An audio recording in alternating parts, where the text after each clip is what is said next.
Hello guys, आज मैं आपके साथ आड़ू के स्क्वैश की रेसिपी शेयर करूंगी। वैसे तो आड़ू का शरबत और आड़ू का जूस बहुत दफ़ा आप लोगों ने ट्राई किया होगा, लेकिन अब आप आड़ू की स्क्वैश घर पर ख़ुद भी तैयार कर सकते हैं, जो बहुत ही आसान सी रेसिपी है आपके साथ आज शेयर करने वाली हूँ। आड़ू के बहुत से फ़ायदे हैं। आड़ू की स्क्वैश तैयार करने के लिए मैंने हाफ़ केजी आड़ू ले लिए हैं और इनको हम पहले अच्छी तरह से धो लेंगे। अब एक बाउल में मैंने पानी ले लिया है और पानी में हम चंद कतरे सिरका के शामिल करेंगे और सिरका वाले पानी के साथ हम आड़ूओं को धो लेंगे। आड़ू को अच्छी तरह से साफ़ करना ज़रूरी है क्योंकि फलों पर स्प्रे भी किया जाता है, इसलिए आड़ू को हम सिरके वाले पानी से धो लेंगे। सिरके के चंद कतरे पानी में शामिल करेंगे और फिर हम हाथों की मदद से इसको अच्छी तरह से धो लेंगे। इस तरह से आड़ूओं पर जो भी कोई डस्ट और मिट्टी लगी होगी वो सारी अच्छी तरह से साफ़ हो जाएगी। आड़ू को धोने के बाद आप ये देख रहे हैं कि इस पे जो ये डंडी लगी होगी इसको भी हम रिमूव कर देंगे। तमाम आड़ूओं पर इसी तरह से जो डंडियाँ लगी होती हैं उनको हम रिमूव कर देंगे।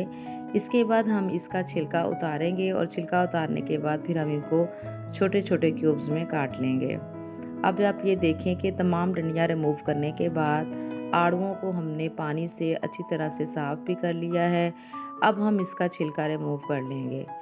छिलका रिमूव करना इसलिए ज़रूरी है कि जब हम स्क्वैश को रेडी करेंगे तो फिर छिलके के बारीक बारीक ज़र्रात स्क्वैश में नज़र आएंगे जो अच्छे नहीं लगेंगे, इसलिए हमने इसका छिलका पहले ही से रिमूव कर देना चाहिए। अगर आपके माइंड में आड़ू के स्क्वैश की कोई और रेसिपी है तो वो हम कमेंट बॉक्स में उसे ज़रूर शेयर करें। हम उस तरह से फिर आड़ू की रेसिपी को आपके साथ शेयर करेंगे। अब छिलका रिमूव करने के बाद हमने इसको छोटे छोटे क्यूब्स में कट कर लेना है। कटिंग करने के बाद अब हम एक सॉस पैन लेंगे। सॉस पैन में मैंने 1 गिलास पानी का शामिल कर दिया है। 1 गिलास पानी का शामिल करने के बाद इसके साथ ही हम शुगर भी शामिल करेंगे और साथ ही कटे क्यूब्स भी इसमें शामिल करेंगे। तमाम चीज़ों को शामिल करने के बाद हम इसको 30 से 35 मिनट तक पकाते रहेंगे और चम्मच मुसलसल इसमें हम चलाते रहेंगे। अगर हम आड़ू के फ़ायदे की बात करें तो आड़ू में बहुत ज़्यादा मिकदार में विटामिन सी पाया जाता है और ये वज़न को भी कम करता है, क़ुव्वत मुदाफ़ियत भी बढ़ाता है, एंटीऑक्सीडेंट है। तो चलिए, अब हमारा आड़ू का पल्प ये रेडी हो चुका है। इसको मैंने ठंडा करने के लिए रख दिया था। उसके बाद हम इसको ब्लेंड कर लेंगे।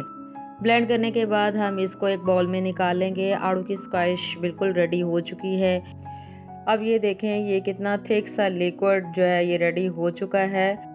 जब हम आड़ू को ब्लेंड कर लेंगे तो ये लिक्विड थिक सा रेडी हो जाएगा। इस लिक्विड को हम कुछ दिनों के लिए सेव करके भी रख सकते हैं और जब आपने मेहमानों को सर्व करना होगा तो थोड़ा सा हम ये लिक्विड शामिल करेंगे।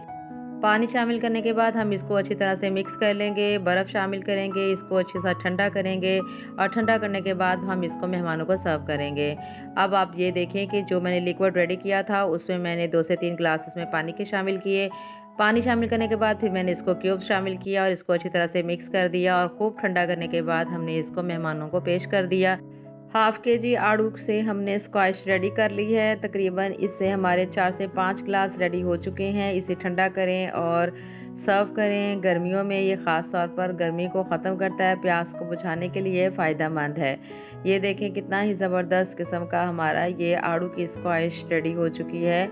अब हम मिलते हैं आपके साथ नेक्स्ट वीडियो में। अपनी दुआओं में हमें भी याद रखिएगा। अपना बहुत सा ख्याल रखिएगा। Take care. अल्लाह हाफ़िज़।